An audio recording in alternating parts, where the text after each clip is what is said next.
골로새서 1장 25절부터 29절까지.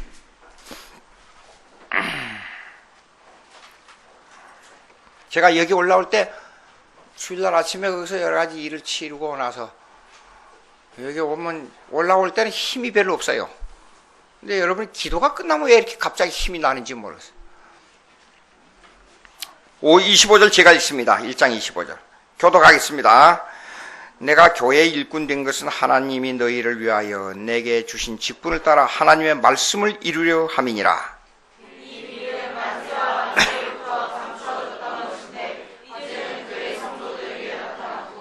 하나님이 그들로 하여금 이 비밀의 영광이 이방인 가운데 얼마나 풍성한지를 알게 하려 하심이라. 이 비밀은 너희 안에 계신 그리스도시니 곧 영광의 소망이니라. 우리가 그를 전파하여 각 사람을 모든 지혜로 각 사람을 가르치는 각 사람을 그리스도 안에서 완전한 자로 세우려 함이니. 다 같이 이를 위하여 나도 내 속에서 능력으로 역사하시는 이의 역사를 따라 힘을 다하여 수고하노라. 예수 믿고 천국 가는 길은 신비에 속한 일이에요. 왜 신비에 속하냐 그러면 과학적 증거는 이래요. 물이 있다 그러면 물이라는 존재의 전제가 있어야 돼요. 그렇죠? 근데 천국 그러면 여러분들이 천국을 본 적이 없어요. 그런데 확신을 가질 수 있어요. 그 예수 믿는 일은 아주 신비적인 요소입니다. 신비 그러면 미스터리. 그 미스터리라는 말은 뭐야? 그러면 힘이, 원래 그 뜻이 희미하다는 뜻이에요. 희미하다. 정확하지 않다. 그러니까 여러분 이게 상당히 미스터리어스한 문제야. 그럴 때는 뭔가 긴 것 같기도 하고 아닌 것 같기도 할 때 그런 말을 씁니다 말이에요. 그러니까 예수 믿는 건 예수님이 나타났다는 건 신비적인 요소를 가지고 있다 그 말이에요. 희미한데 그런데 정확하다 그 말이에요. 그 앞뒤가 맞지 않는. 그러니까 기독교 이론을 보면 이런 게 있습니다. 분명치 않는데 분명하고 분명한데 분명치 않는 겁니다. 그걸 변증학적으로 제가 설명해 볼까요? 여러분들 보면 듣는 것보다도 보는 게 더 정확하죠? 그렇지 않아요.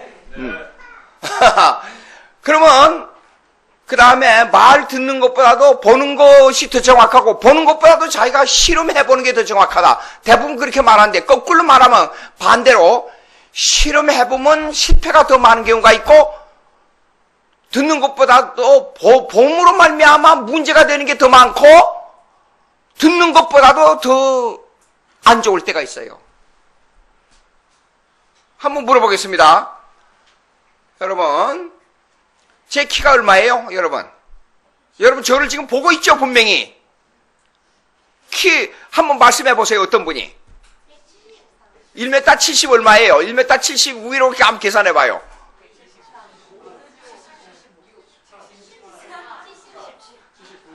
여러분들이 저를 분명히 보고 있습니다. 보고 있는데 왜 틀리죠? 똑같이 말해야 돼요. 보고 있기 때문에 여러분들이 듣는 것보다도 들으면 여러분 키가 얼마가 되는데 어떻게 생기고 얼마고 어떻게 돼서 듣고 저를 보고 1m 70 얼마라고 말할 수 있어요? 아주 희미하잖아요. 정말 그걸 미스터리어스. 그런데 분명히 본 것이 더 정확하다 그랬는데 여러분들이 지금 저를 보고 있으면서 어떤 사람은 72, 73, 74, 75 왜 이렇게 틀리게 나와요? 이것은 보는 데 대한 부정확 때문에 그래요. 예? 그러니까 어떤 의미에서 기독교는 이렇습니다. 미스터리어스한 문제를 신비적인 요소를 가지고 여러분에게 증거를 해야 정확하게 믿을 수 있는 겁니다. 그것이 기독교만 가진 신비적인 요소인데 그 신비적인 요소는 신비적인 요소에서 끝나지 않고 문제가 이렇습니다. 역사적 사건 속에서 신비를 말하고 있다 그 말이에요. 이거요. 이 성경이 지금 이걸 말하고 있습니다. 역사적 사건 속에서 신비를 말하고 있는데 그 역사적 사건이 실제로 나타났다. 그 이해가 되는지 모르겠어요. 구약에서부터 예수님을 증거하고 있어요, 없어요? 있는데도 불구하고 사실 구약에서는 역사적으로 예수님을 증거했는데도 불구하고 신비적인 요소로 증거했다고 말이에요. 여러분들 빨리 이해가 안 될 겁니다. 여기 2장 16절 읽어보세요. 2장 16절. 골로새서 2장 16절. 골로새서 2장 16절. 다 같이 읽어봅니다. 시작.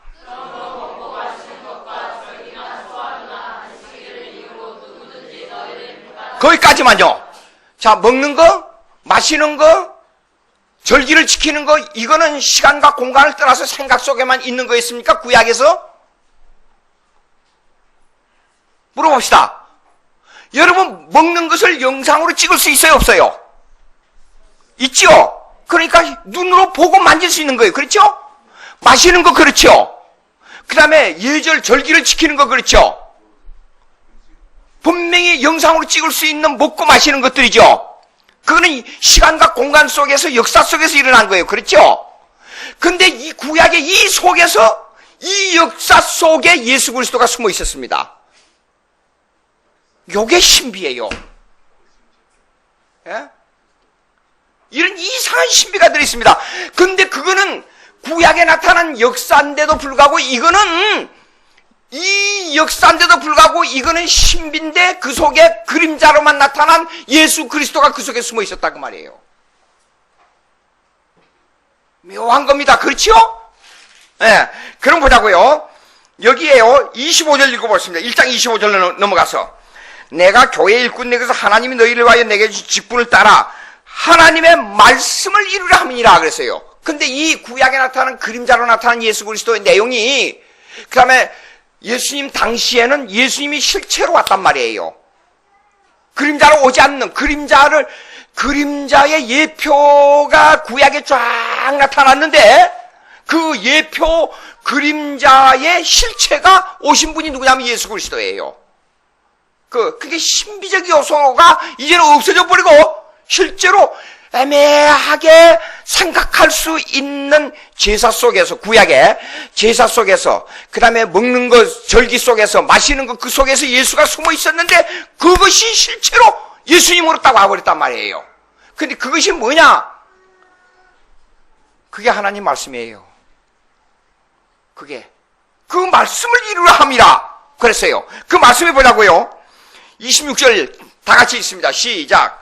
이 비밀은 만세와 만대로부터 감춰졌던 것인데 이제는 그 성도들에게 나타나. 만세와 만대로부터 말이 조금 어렵습니다. 만세라는 말은 여기 헬라 말로 찾아보니까 아이오노니아 그래요. 그거는 쉽게 말해서 시대를 따라 그런 뜻이에요. 시대를 따라. 그러니까 만대가 뭐야? 그러면 개개온 그랬어요. 개개온 generation, generate 태어나다 그 말이에요. 그러니까 조상들로부터 그런 뜻이에요. 그러니까 뭔 시대를 따라? 조상들을 따라 그런 뜻이에요. 예수님이 나타났습니다. 그게 구약에는 신비로 나타난 거예요. 구약에서 제가 미국에 있을 때 공부할 때 구약 교수인 스택 교수가 존 스택 교수가 있었어요. 아주 참 잘 가르치고 아주 깊어요 내용이. 근데 질문이 나왔어요. 구약의 제사 속에 예수님이 들어있다 그랬잖아요. 제사 속에. 그러면 제사를 지내는 구약에 있는 사람들이 이 속에 예수님이 들어있는가 안 들어있는가 알 수 있었습니까? 없었습니까? 하고 엄청난 논쟁이 벌어졌어요. 근데 해답이 없어요. 해답이 없다는 말은 무슨 말이냐? 그러면 당시에 오실 예수를 믿는 사람은 구원을 받은 사람이고 그 제사를 행하면서도 예수님이 그 제사 속에 들어있다는 것을 모르는 사람은 예수를 못 믿는다. 그걸 행하면서도 모른다 그랬어요. 그것이 실제적으로 나타나는 경우가 뭐냐면 유대주의입니다. 이제 서론에서 제가 말씀드렸던 내용이 지금부터 하나씩 나타납니다. 유대주의는 뭐냐? 구약에 세 가지 율법이 있다 그랬죠. 오늘 성경을 찾아가면서 한번 따져보자고요. 세 가지 율법이 뭐라 그랬어요? 맨 처음에가 계명, 두 번째가 시민법, 세 번째가 제사법입니다. 근데 가장 예수님이 구체적으로 나타난 부분이 어디냐? 제사법이에요. 제사법. 시편 119편 한번 찾아보세요. 시편 119편. 시편 119편.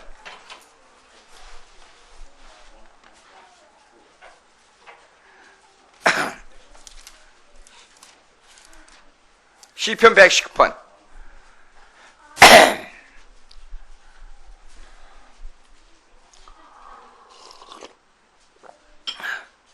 행위가 온전하여 여호와의 율법을 따라 행하는 자들은 복이나. 여기는 율법이라 그랬죠. 예, 그 다음에 2절 보세요. 여호와의 증거들을, 여기는 증거라 그랬죠. 그런데 율법이나 증거나 똑같은 말이에요. 그 다음에 4절 있습니다. 다 같이 시작. 주께서 명령하사 주의 법도를 잘 지키게 하신나이다. 법도라 나왔죠, 여기요. 예, 그 다음에 5절 다 같이 시작. 내 길을 굳게 정하사 주의 율례를 지키게 하소서. 율례라고 나왔습니다. 그 다음에 6절 다 같이 내가 주의 모든 계명에, 여기는 계명이라고 나왔습니다. 그 다음에 8절 내가 주의 율례들을 지켜오리니. 여기 보니까 보세요. 율법, 증거, 법도, 율례, 계명 뭐 이렇게 나와요. 여러 가지가 나와요. 근데 이것을 히브리 말을 번역한 내용이 이렇습니다. 히브리 말을 번역하면 세 가지로 딱 줄여들어요. 제일 첫째가 뭐냐 하면, 다 이거는 이런 것들은 다 누구를 지금 예표하고 있냐 그러면 예수님을 예표하고 있습니다. 구약에 모세가 율법을 줬습니다. 그러면 그 율법 속에 예수님이 들어있습니다. 모세가 주신 그 율법 계명 속에 예수님이 들어있습니다. 자, 다시 한번 마태복음 5장으로 넘어가 보세요. 마태복음 5장.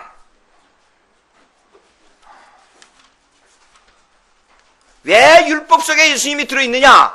마태복음 5장.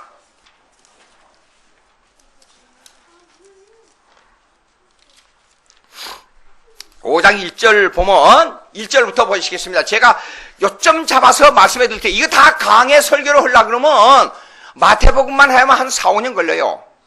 근데 여기 요점만 딱 잡아서 여기에 골로새서에 관계된 것만 가지고 요점을 잡아 드릴 테니까 예수께서 물을 보시고 산에 올라가 앉으시니 제자들이 나온지라 입을 열어 가르쳐 이르시되 심령이 가난 자는 복이 있나니 그랬지요. 4절 애통하는 자는 복이 있나니 그랬지요. 5절 온유한 자는 복이 있나니 그랬지요. 의에 줄이고 목마른 자는 복이 있나니. 7절 긍휼히 여기는 자는 복이 있나니. 8절 마음이 청결한 자는 복이 있나니. 9절 화평케 하는 자는 복이 있나니. 10절 의를 위하여 박해를 받는 자는 복이 있나니. 자, 그랬습니다. 여기 복의 개념이 어디서부터 나와요? 복의 개념이 어디서부터 나옵니까? 여러분, 불교나 로마 교회나 다른 데서는 이렇게 생각합니다. 복의 개념을 율법을 잘 지키면 복을 얻는다 이렇게 봅니다. 그렇죠? 근데 우리 기독교는 그게 아니에요. 율법으로 나를 비춰보니까 나는 정말로 볼품없는 사람입니다. 하나님, 이 불쌍한 나를 어떻게 해야 됩니까? 그런 사람이 복된 사람이에요. 율법을 보고 자기를 비추어 볼 때 율법 앞에서 벌벌 떨며 무서워하며 하나님을 두려워하며 내 자신을 꺾어뜨리고 깨어지고 부서지지 않는 사람은 그거는 기독교인으로서 율법을 모르는 자예요. 율법의 개념을 모른다 그 말이에요. 그 사람은. 이 율법이 갖다주는 내 자신을 낮추게 하는 범죄자를 범죄자로 바로 알게 하는 가장 중요한 요소가 율법이에요. 율법. 여러분 보세요. 모세가 율법을 받을 때 어땠어요? 율법 받았으니까 좋습니다. 기분 좋습니다. 춤추고 그랬어요? 얼마나 하나님 앞에서 떨었는지 모릅니다. 얼마나 하나님을 두려워했는지 모릅니다. 예? 그래서 감히 하나님의 그 애트리뷰트, 하나님의 본체가 아니고 하나님과 부분적인 요소뿐이에요. 하나님과 통할 수 있는 속성을 접하고는 두려워하지 않는 사람이 없습니다. 그러면 율법을 볼 때에 계명, 십계명 앞에 앞에 딱 자기를 서놓고 딱 세워놓고 보자고요. 그 중에 100분의 1, 1000분의 1, 만분의 1도 그 율법이 갖다주는, 나에게 갖다주는 이 영향력 앞에서 함부로 고개를 들 수가 없어요. 그러니까 어떤 사람이 복이 있느냐? 하나님 앞에서. 심령이 가난해야 되고, 내가 이렇게 죄인입니다 하고 애통해야 되고, 율법으로 가지고 남을 정죄하는 것이 아니라 율법 밑에 나를 보니까 나는 완전히 고개를 들 수 없는 아주 순한 양 같아야 되고, 그리고 하나님을 찾기 위해서 유에 주르고 목마른 자가 돼야 되고, 긍휼히 여기는 자가 돼야 되고, 마음이 청결한 자가 되고, 화평한 자가 되고, 의를 위하여 박해를 받는 자가 돼야 돼요. 이것이 율법이 갖다주는, 우리에게 너는 이런 사람이라 하고 갖다주는 은혜입니다. 이사야 6장입니다. 이사야 6장.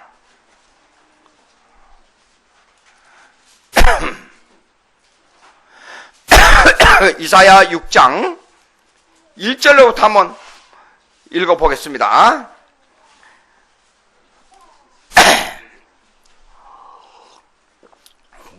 우시야 왕이 죽던 해에 내가 본즉 주께서 높이 들린 보좌에 앉으셨는데 그의 옷자락은 성전에 가득하였고 스랍들이 모시고 섰는데 각기 6 날개가 있어 그 둘로는 자기 얼굴을 가리었고 그 둘로는 자기의 발을 가리었고 그 둘로는 날며 서로 불러 이르되 거룩하다 거룩하다 거룩하다 만군의 여호와 그의 영광이 온 땅에 충만하더라 하더라. 여기까지는 천사들이 하나님을 거룩하게 노래하는 겁니다. 하나님을 직접 어떤 속성을 만나는 것이 아니고 하나님의 그 모습을 본 것도 아니에요. 자 보세요. 그런데 4절 이같이 화답하는 자의 소리로 말미암아 문지방에 터가 요동하며 성전에 연기가 충만한지라 그때 내가 말하되 화로다 나여 망하게 되었도다. 나는 입술이 부정한 사람이요 나는 입술이 부정한 백성 중에 거하면서 만군의 여호와신 왕을 배웠음이로다 하였더라. 제가 이런 꿈을 꾼 적이 있어요. 한번 무슨 일이 있었습니다. 하나님 오늘 밤에 주님 천사를 보기를 원합니다. 어거스틴이 하나님을 만나기 위해서 하나님의 그 형상을 보기 위해서 그 형상을 맛보기 위해서 그렇게 하나님께 기도했어요. 만물을 향하여 기도했어요. 하나님의 형상을 보고 싶습니다. 제가 어느 날인가 그런 마음이었어요. 하나님 오늘 밤에 이 모든 형편과 처지를 떠나서 주님이 천사를 보내서 나를 향하여 나 너를 사랑한다 그거 한마디만 들려주십시오 하나님. 그러면 이 모든 형편 처지를 다 뒤로하고 주님과 함께 노래하며 살고 싶습니다. 그리고 기도하고 잠자리에 누웠어요. 그런데 그렇게 오는 게 아니고 반대 꿈이 왔어요. 사람들이 나를 창을 던지면서 죽이려고 그래요.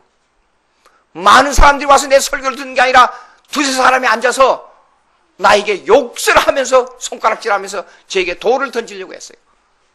두려워서 잠을 깼어요. 참 이상하다. 근데 지나고 보니까 그것이 하나님의 형상이었어요. 여러분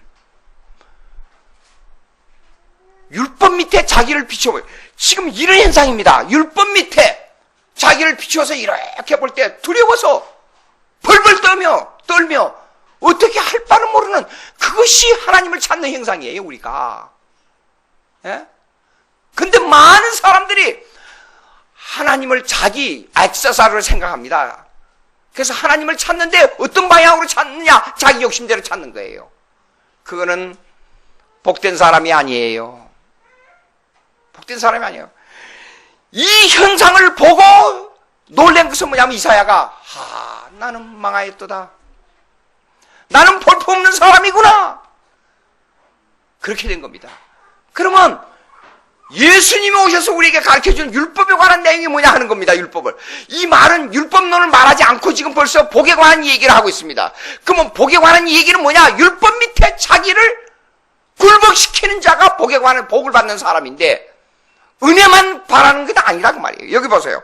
마태복음으로 넘어가 보세요. 이제는 마태복음 쭉 내려가서 17절에 건너뛰어 약간 몇 절 건너뛰어 봅시다. 17절 봅시다. 보겠습니다. 내가 마태복음 5장 17절 찾았지요? 예. 내가 율법이나 선지자를 폐하러 온 줄로 생각지 말라. 폐하러 온 것이 아니요 완전하게 합니다. 아하, 율법과 예수님의 관계입니다. 처음에 1절부터 나올 때는 5장 처음에는 율법과 내 자신의 관계였습니다. 전혀 율법 얘기가 안 나오는데도 그런 문제가 있다고 말이에요. 그런데 여기서 중간에 딱 내리다 보니까 율법과 선지자가 탁 나옵니다. 그리고 예수님과 관계를 대해서 말합니다. 폐하러 온 것이 아니요 완전하게 하려 합니다. 진실로 이제는 너희에게 이르는 얘기를 했어요. 천지가 없어지기 전에는 율법의 1.1획도 결코 없어지지 않냐고 다 이루리라. 그러므로 누구든지 이 계명 중에 지극히 작은 것 하나라도 버리고 또 그같이 사람을 가르치는 자는 천국에서 지극히 작다 일컬음을 받을 것이요 누구든지 이를 행하여 가르치는 자는 천국에서 크다 일컬음을 받을 것이요. 여러분, 율법하고 나하고 관계에서는 율법 밑에 나를 굴복시켜야 된다 그랬어요. 근데 이제는 예수님하고 비해보니까 율법의 완성자만이 예수님이에요. 그러면 이 율법에 따르려고 한 사람은 어떻게 해야 됩니까? 가르치려고 한 사람은 어떻게 해야 됩니까? 다시 5장 1절로 들어가야 돼요. 율법에 순종하려고 한 사람은 어떤 자세가 돼야 되느냐? 여기 보니까 애통하고 가난하고 온유하고 의에 줄이고 긍휼히 여기고 청결하고 화평케 하는 자, 주님을 위해서 박해를 받는 자가 율법을 완성하는 자예요. 율법에 대해서요. 그러면 물어봅시다. 이것은 뭘 말하는 율법이겠어요? 계명을 말하는 율법입니까? 시민법을 말하는 율법입니까? 제사법을 말하는 율법입니까? 요거는 계명에 관한 율법이에요. 이 내용은 계명. 10계명을 완성할 수 있는 사람이 없다고 말이에요. 그러니까 율법 밑에, 이 계명 밑에 자신을 굴복시키는 것은 회개밖에 없다고 말이에요. 그러면 이걸 완성하는 자가 누구냐? 예수 그리스도라고 말이에요. 근데 모세가 이 율법을 주면서 이 율법 속에 예수가 있다는 것을 가르쳤어요? 안 가르쳤어요? 모세가. 여러분은 아니라고 한 경우가 많습니다. 물어봅니다. 대답해 보세요. 구약에서는 율법을 지킴으로 구원했지요? 그거는 100% 틀린 겁니다. 한국교회에서 그런 설교를 많이 들었어요, 여러분들. 근데 그거는 전혀 틀린 내용입니다. 언젠가 얘기했잖아요. 구약의 은혜가 먼저예요? 율법이 먼저예요? 아, 은혜가 먼저라 그래놓고 이제 와서 율법으로 구원한다고 대답하면 앞뒤가 맞지 않는 말이잖아요. 생각을 해봐요. 율법을 줄 때 몇 장 몇 절에, 어디 몇 장 몇 절에 율법을 받았어요? 출애굽기 20장 1절로부터 율법을 받았단 말이에요. 십계명을 받을 때 이스라엘 백성이 애굽에서 하나님을 잘 섬겼기 때문에 구원했어요. 자기들이 힘이 있어가지고 바로 왕을 쳐부수고 자기들이 나왔어요. 그러니까 너희가 참 잘했다. 그러니까 너희가 율법을 받아라. 이 율법 속에 예수님이 있다. 그랬어요? 아니에요. 조건 없이 우상에 찌들은 철저하게 우상에 완전히 거기에 묻혀버린 이스라엘 백성을 조건 없이 구원해내고 십계명 줬잖아요. 에? 그러니까 자, 여기에 대해서 이제 선지자나 율법을 폐한 줄로 생각지 말라. 폐하러 온 것이 아니야. 이 내용 속에는 왜 율법과 선지자가 나와요? 여러분, 왜 율법과 선지자가 나와요? 이거요. 이 속에, 율법 속에 예수님이 들어있다는 걸 가르쳐준단 말이에요. 요한복음 6장. 요한복음 6장.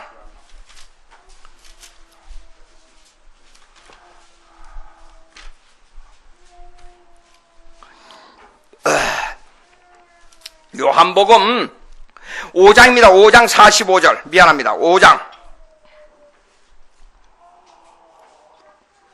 요한복음 5장 45절. 다 같이 있습니다. 시작.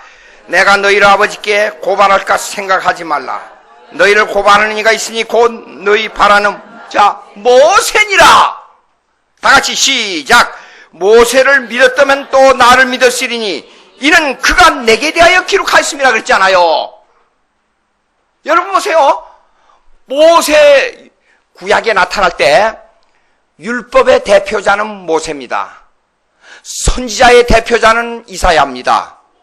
그러니까 구약 예수를 믿을 때는 구약에서는 뭐냐면 반드시 모세의 율법과 선지자 이사야를 바로 알아야 예수를 알 수 있다 그 말이에요. 근데 그 속에 예수님이 숨어 있는 줄 유대인들은 몰랐다 그 말이에요. 유대인들은 그 속에 그림자로 신비적으로 숨어 있는 줄을 유대인들은 몰랐기 때문에 이 문제를 이 사도 바울이 들고 나온 거예요. 지금 자 그러면 유대인들이 보세요. 47절에 보니까 그러나 그의 글도 믿지 아니하거든 어찌 내 말을 믿겠느냐 그랬어요. 예수님이. 자 언젠가 제가 이런 얘기를 했습니다. 여러분 다시 한번 보세요. 다음 주 어머니 주일이죠. 어버이 주일. 나는 5월달만 되면 마음이 이렇게 쫙 가라앉아요. 정확하게 40년 6개월 전에 우리 어머니 세상 떠났어요. 날짜를 셀 정도로 제가 어머니에 대한 그리움이 사무쳐요. 근데 우리 어머니 40년 전에 떠났으니까 갑자기 우리 어머니 부활해가지고 나와서 제가 자란 동네에 와서 많은 사람들에게 내가 하늘나라에 천국 가서 보니까 하늘나라는 이렇게 엄청 좋아. 어떻게 말로 표현할 수가 없습니다. 여러분 예수 믿으시오. 그러면 그 주위에 그 소리를 듣고 다 천국 가겠지요? 아니에요. 어떻게 해야 돼요? 어떻게? 누구의 말을 들어야 돼요? 신약 성경이 없을 때라 그러면. 신약 성경이 없을 때라 그러면 누구의 말을 들어야 예수를 바로 알 수 있느냐 그 말이에요. 제가는요. 모세와 선지자의 말을 들어야 돼요. 여기 나오지 않아요? 모세와 선지자. 누가복음 16장. 누가복음 16장. 성경 재밌지요? 재미없어요? 재밌다고 제 애기가 말하잖아요. 누가복음 16장 보시겠습니다. 저기 부자와 나사로 얘기잖아요. 누가복음 16장 25절 읽으면서 제가 설명할게요. 16절 아브라함이 이르되 너는 살았을 때 좋은 것을 받았고 나사로는 고난을 받았으니 이것을 기억하라. 이제 그는 여기서 위로를 받고 너는 괴로움을 받느니라. 그뿐 아니라 우리와 우리 사이는 큰 구렁텅이가 놓여 있어 여기서 너에게 건너가고자 하되 갈 수 없고 거기서 우리에게 건너올 수도 없게 하였느니라. 이르되 아버지여 그러면 구하노니 나사로를 내 집에 아버지의 집에 보내소서. 내 형제 5이 있으니 그들에게 증언하게 하여 그들로 이 고통받는 곳에 오지 않게 하소서. 아브라함이 이르되 그들에게 모세와 선지자들이 있으니 그들에게 들을지니라 그랬어요. 구약의 모세와 선지자가 누구를 증언했어요? 예수님을 증언했다고 말이에요. 여러분 저를 보세요. 모세와 선지자들이 예수님을 증언했는데 유대주의 사람들은 이 골로새서에 지금 유대주의를 공격하는 겁니다. 유대주의는 이의 신비 속에 들어있는 제사 속에 들어있는 율법 속에 십계명 속에 들어있는 예수 그리스도를 몰랐어요. 신비 속에 들어있는 이 예수 그리스도를 여러분 그림자를 보고 지금 사람이 그림자가 지나갑니다.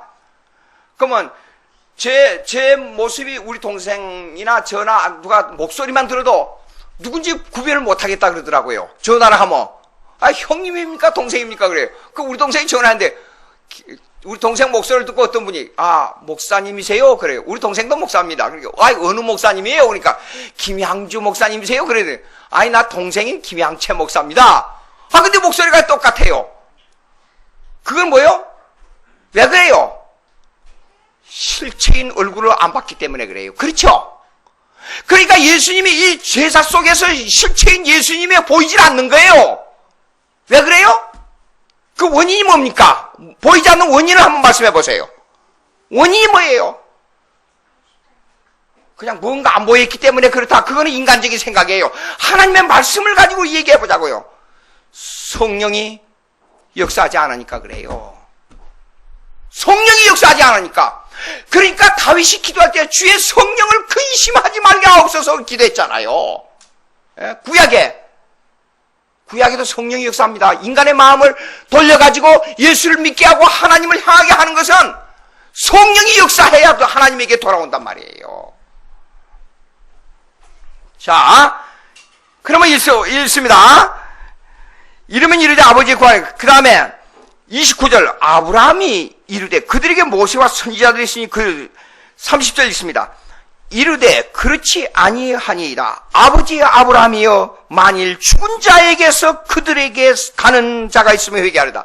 우리 어머니가 40년 전에 살아계시던 분이 갑자기 살아나가지고 동네 가서 할 나라를 증명하면 그 사람들이 다 믿어요? 아브라함이 아니라 그랬어요. 누구의 말을 들어야 돼요? 이르되 30절 모세와 선지자들에게 듣지 아니하면 비록 죽은 자 가운데서 살아나는 자가 있을지라도 구원함을 받지 아니하리라 하였다. 왜 그래요? 예수 그리스도를 아는 것은 뭐가 먼저 역사해야 돼요? 성령이 역사해야 돼요. 성령이. 여러분 묻습니다. 지금 말이 조금 다른 데로 가는데요. 예수님이 십자가에 죽었다가 부활하기 전에 베드로가 주는 그리스도시여 살아계신 하나님의 아들입니다 신앙 고백했죠. 그러면 똑같은 제자들이니까 다 같이 신앙 고백해야 되잖아요. 주는 그리스도시여 살아계신 하나님이에요. 근데 부활한 후에까지도 주는 그리스도시여 살아계신 하나님의 아들을 믿지 않는 사람 한 사람이 나타난 사건이 있습니다. 그게 뭐예요? 누구예요? 도마라는 사람이에요. 예수님 부활한 사건을 만져보고 옆구리 만져보고 손자국 만져보지 않고는 믿을 수가 없습니다. 도마가 그랬잖아요. 그러면 예수님이 십자가에서 못 박혀 죽었다가 부활하기 전인데도 베드로는 신앙 고백했습니다. 그런데 부활한 후에서 살아나서 보여줬는데도 왜 도마는 만져봐야만 믿겠습니까? 그랬어요. 그 원인이 어디에 있어요? 원인이 성령이 역사한 것 때문에 그래요. 이게 도마는 만져볼 때 성령이 역사한 거예요. 실체를 보고서야. 자 보세요. 실체를 보는데도 이런 사건이 있습니다. 예수님이 부활해서 나타났으면은 깜짝 놀라가지고 예수님 정말로 하나님의 아들로서이다 하고 엎드려서 신앙 고백해야 되잖아요. 만져볼 필요 없이. 그런데도 불구하고 그때까지도 성령이 역사하지 않으니까 도마가 만져봐야만 믿겠습니다 그런 거예요. 만져보고 나니까 어떻게 할 말이 없는 거예요. 성령이 그 마음을 감동해서 예수 믿게 한 거예요. 물어봅시다. 여러분 예수님을 봤어요? 시간과 공간 속에서 사진 찍을 예수님의 얼굴은 요즘 컴퓨터학이 발달돼가지고 예수님의 실체를 그 무덤에 묻힌 그 모든 내용을 컴퓨터 조작으로 해서 영상 조작을 해서 전부 나타난 것이 키가 1m 60이 채 안 돼요. 그리고 사진에 나타난 그렇게 쭉 멋있는 예수님이 아니에요. 얼굴이 중동 흑인 비슷한 그런 아주 정말로 못생긴 예수님이에요. 그 그래픽으로 요즘 나와 있어요. 그걸 보고 제가 깜짝 놀랐어요. 아하, 이사야 53장에 연한 순 같고 뭐 같고 정말로 보잘것없는 예수님의 모습이 이대로구나 하는 그 그래픽을 보고 제가 알 수가 있었어요. 그러면 이 예수님에 대해서 보자고요. 이 예수님을 안다는 것은 구약에 있는 성도가 예수님을 안다는 것은 사실 신비적인 사건이에요. 신비적인 사건인데도 불구하고 그러면 예수님을 나타내주기 위해서 세 가지가 나타난 거예요. 첫째, 모세의 십계명이에요. 십계명. 두 번째, 시민법이에요. 이거는 모세의 십계명 다음에 나타난 것이 뭐냐면 시민법이 뭐냐면 여기에서는 규례라고 나와 있어요. 근데 히브리 말을 보면서 제가 이렇게 나타난 그 히브리 말 번역하는 것을 우리 성경하고 비교해 보니까 어떤 때는 이래요. 히브리 말에는 분명히 규례라고 해야 번역해야 되는데 율례라고 번역했고 율례라고 번역해야 하는데 규례라고 번역했고 막 혼돈됐어요. 그러면 영어로 말하면 이렇게 됩니다. 맨 처음에 십계명 그러면 commandment, 계명이에요. 계명. 그 다음에 시민법인 규례, 그러면 이것은 statues라고 말해야 돼요. 그 다음에 의식율법, 제사들 지내는 의식율법은 뭐냐 그러면 ordination이라고 그래야 돼요. ordination. 이 법에 대해서 우선 그러면 출애굽기 20장으로 넘어가 봐요. 출애굽기 20장.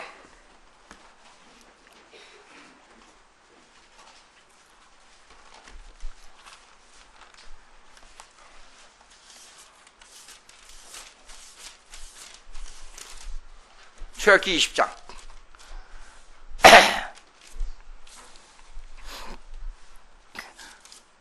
1절 하나님이 이 모든 말씀으로 말씀하여 이르시되 나는 너를 애굽 땅 종 되었던 집에서 인도해낸 내 하나님 여호와니라. 여러분 이렇습니다. 구약을 읽을 때 자세히 좀 조심해 봐야 될 게 있어요. 어떤 때는 주 그렇게만 나오죠. 구약에. 또 어떤 때는 하나님 여호와가 나오지요. 어떤 때는 주 하나님 여호와가 나오지요. 그거 왜 그런가 한번 생각해 봤어요? 주 그러면 아도나이라 그래요. 아도나이. 그럼 간단하게 그냥 쉽게 말할 때 주 그래요. 윗사람 말하듯이. 그러니까 사라가 자기 남편을 보고도 주라고 그랬잖아요. 근데 신성이다, 왕이다 그런 뜻을 가지고 있어요. 근데 하나님 여호와, 주 하나님 여호와 그러면 세 가지가 나올 때 아주 중차대한 사건이라 장엄한 영광된 사건을 말할 때 세 마디가 같이 나와요. 세 마디가. 근데 여기는 보세요. 십계명을 줄 때 하나님 여호와라 그랬어요. 그냥 하나님이라 그래 보면 되고 여호와라 그러면 되는데 왜 하나님 여호와라 그랬어요? 그것을 반복한 것은 이유가 있어요. 상당히 중요한 문제이기 때문에 그런 거예요. 십계명을 줄 때. 그럼 보라고요. 너는 나 외에 다른 신들을 내게 두지 말라. 1계명 나왔지요? 2계명 나왔죠? 3계명, 4계명 쭉 나왔습니다. 자, 보자고요. 살인하지 말라. 17절. 그 다음에 18절로 넘어가 보세요. 18절로. 10계명 딱 내리고 나서. 백성이 우레와 번개와 나팔소리와 산의 연기를 본지라 그들이 볼 때 떨며 멀리 서서 모세에게 이르되 당신이 우리에게 말씀하소서 우리가 들으리이다. 하나님이 우리에게 말씀하시지 말게 하소서 우리가 죽을까 하나이다 그랬어요.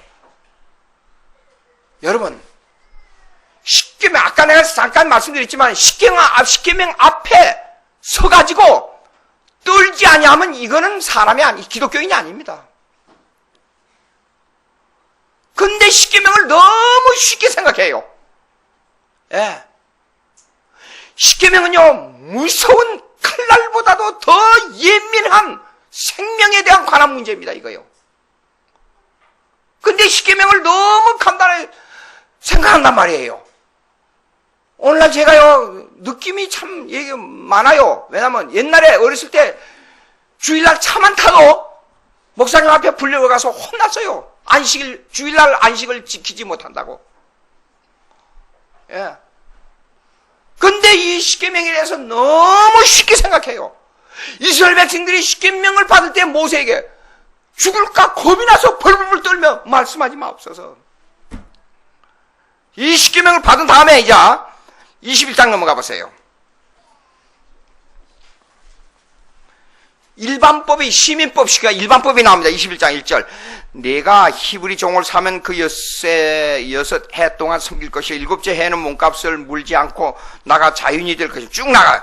그 다음 7절 보세요. 사람이 자기의 딸을 여종으로 팔았으면 그는 남종같이 나오지 못할지며 12절 보세요.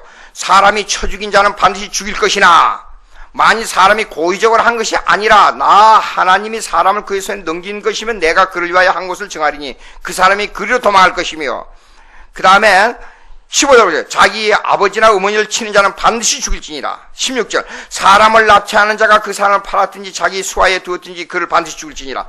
이런 것들은 전부 시민법입니다. 그렇죠? 이 말은 십계명을 받은 사람들이 기독교인으로서 사회생활을 어떻게 하느냐 하는 법이에요. 그럼 물어보겠습니다, 여러분. 십계명에 관한 법은 하나님과 나와의 관계법이에요. 그렇죠? 내가 하나님 앞에 어떤 사람으로 서느냐 하는 법이에요.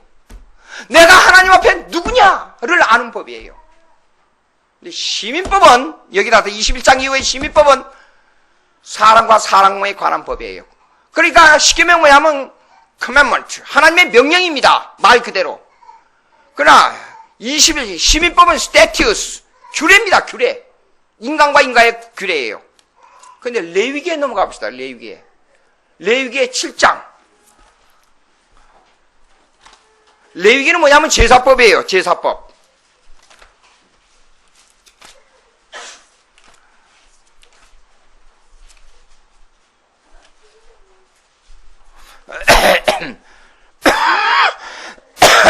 감기가 한 달 전에 들었는데 아직까지도 낫지 않아요. 레위기 7장 37절. 레위기 7장 37절.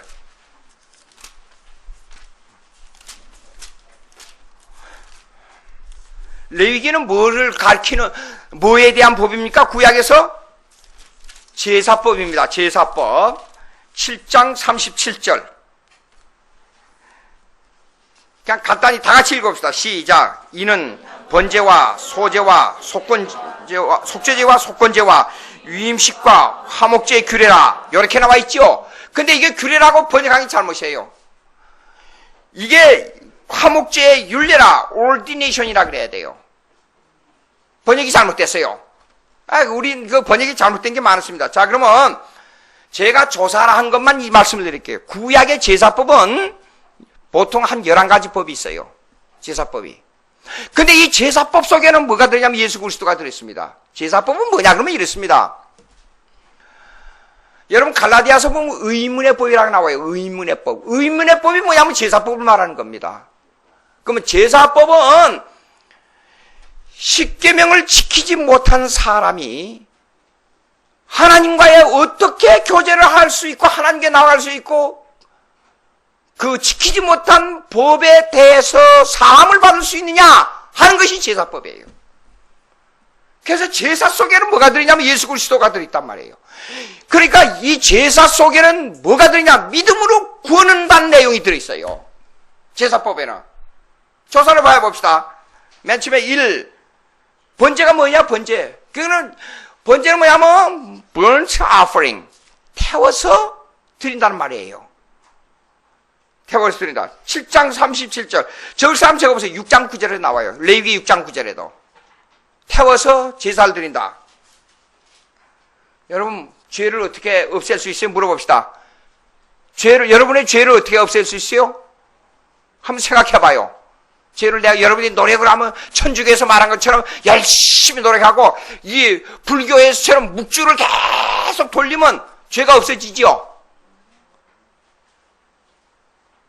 없어지는 방법은 완전히 태워버려야만, 이 세상에 물건을 없애는데 태우는 게 가장 중요해요. 그래서 그걸 예표로 burnt offering, 태워서 없앤다는 뜻이에요. 자, 그 다음에 속죄제가 있어요. 소제. 속죄제가 아니라 소제. 이거는 grain offering이라 그래요. 곡식 열매를 갖다 드린다 그 말이에요. grain offering. 7장 37절에 나오면 6장 14절에도 나와요. 레위기 6장 14절에도. 그 다음에 여기 나온 7장 30절에 읽은 건 중요한 게 나옵니다. 속죄제라고 그래요. 속죄제는 뭐냐면 sin offering. sin은 이렇습니다. 하나님은 계명을 가지고 우리 죄를 다룰 때 sin을 주로 목적으로 다루고 있지, 여기에 guilt, 속건을 가지고 다루는 게 아니에요. 속건은 여기 번역이 잘못됐는데 guilt offering, 죄책이라고 말이에요. 죄책은 속에 있는 마음에 있는 죄로 말미암아 거기에 대한 책임을, 그 값을 묻는 것을 갖다가 guilt offering, 죄책이라 그래요. 다시 한번. 죄책은 뭐냐 그러면 guilt offering이라, 이 속건제라 그랬죠. guilt offering이라 그러는데 이 말은 무슨 말이냐 그러면 속에 죄로부터, 마음속에 있는 죄로부터 나오는 그 열매에 대한 책임을 묻는 거예요. 책임을.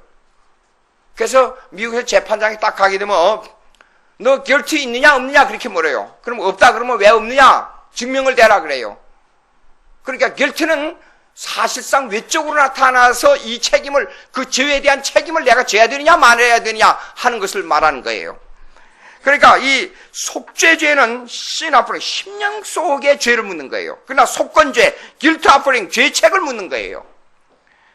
속죄죄는 4장 21절에 나와요. 7장 1절부터 2절. 속죄죄는 4장 21절에도 나와요. 그 다음에 속건죄는 guilt offering인데 5장 6절에도 나오고 6장 6절에 나와요. 여러분 책망한다 그러지요? 책망한다는 것은 guilt offering, 속건죄를 두고 하는 말이에요. 물어봅시다. 죄를 없애는 것은 내 자력으로 열심히 계명을 잘 지키면 없어져요? 아니에요. 안 됩니다. 뭘로만 가능하냐?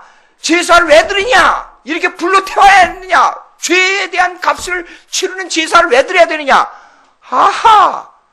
믿음으로만 구원받을 수 없는데 그 믿음으로 누가 대가를 치러줘야 되느냐? 예수님이 대가를 치러줘야 된다. 그래서 제사를 드리는 거예요. 요거의 의식율법이에요. 구약에. 그 다음에 유임죄가 나옵니다. 유임죄. 이걸 ordination offering. 여러분, 구약의 세 가지 선지자직이나 왕직이나 제사장이 위임을 받을 때 제사를 드리는 거예요. 8장 22절이나 28절. 8장 22절, 28절. 그 다음에 화목제가 있어요. Sacrifice of peace.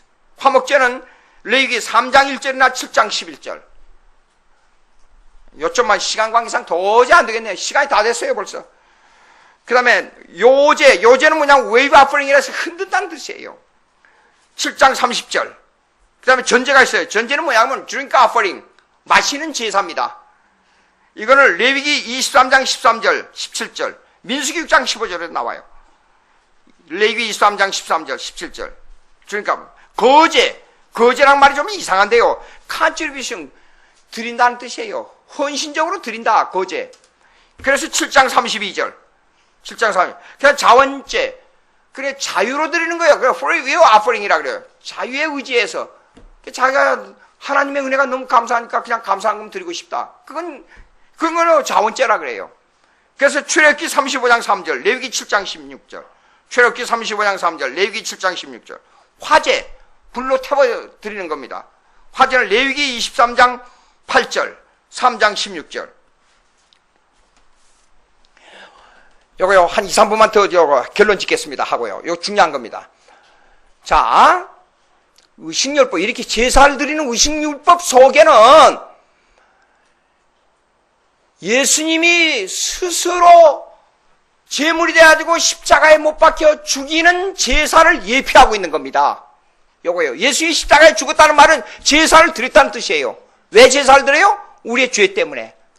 그냥 구약의 양을 가지고 제사를 드리고 제사장이 내 죄가 사해졌다. 그러므로 그 지성소에서 나온단 말이에요. 예? 그러니까 예수님이 십자가에 못 박혀 죽어서 우리의 죄를 용서해 주는 믿음에 의해서 우리가 죄에서 해방되는 것과 똑같은 이치단 말이에요. 그러니까 구약에는 제사 속에 누가 들어있느냐? 예수님이 들어있어요. 그럼 왜 그걸 보고 신비라고 그러냐? 신비적인 그리스도라고 말할 수밖에 없느냐?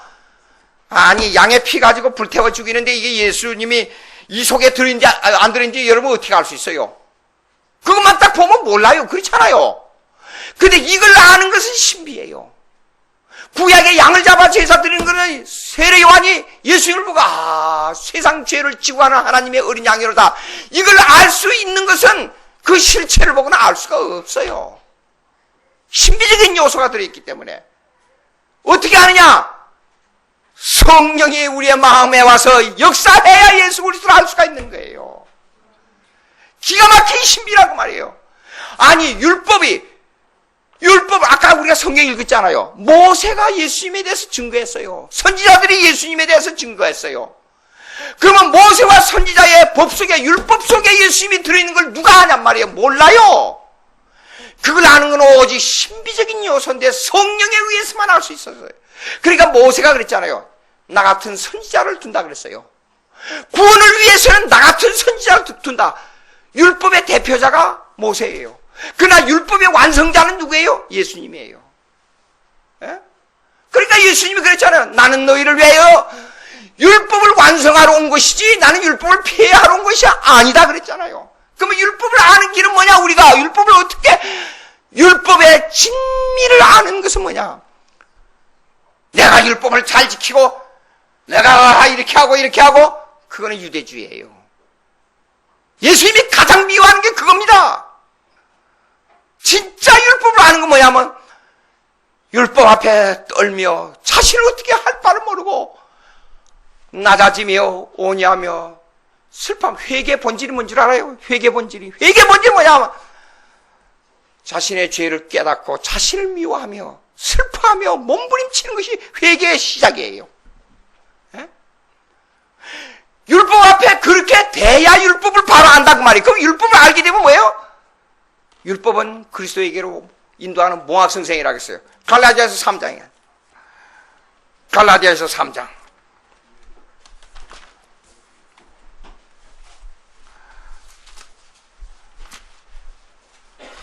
성경 보면 참 기가 막힙니다. 어쩌면 이런지 참. 3장 23절 3장 23절 다 같이 시작. 믿음이 오기 전에 우리는 율법 아래 매인바 되고 계시될 믿음의 때까지 갇혔느니라. 이같이 율법을 우리를 그리스도에게로 인도하는 초등교사가 되어 우리로 하여금 믿음으로 말미암아 의롭다함을 얻게 하십니다. 아하, 율법 자체로는 믿음을 줄 수가 없어요. 근데 율법은 믿음을 일으키는 가장 기초 교사는 될 수가 있어요. 왜? 율법 때문에 내가 두렵고 떨림으로 하나님이 어떻다는 걸 알 수 있고 하나님의 본질을 내가 알 수 있기 때문에, 죄인이라는 걸 알 수 있기 때문에 율법으로 말미암아. 그러니까 맨 처음에 계명을 가지고 지키지 못한 사람을 믿음으로 회복될 수 있는 의식을 구약에 줬는데 그게 뭐냐면 양을 가지고 하나님 앞에 제사 드리는 거예요. 근데 이 제사의 본질이 누구냐? 예수 그리스도라 그랬어요. 그래서 예수님을 대제사장이라고 했어요. 히브리서 9장입니다.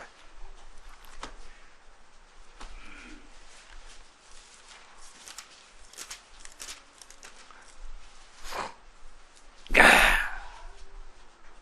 24절부터 히브리서 9장 24절.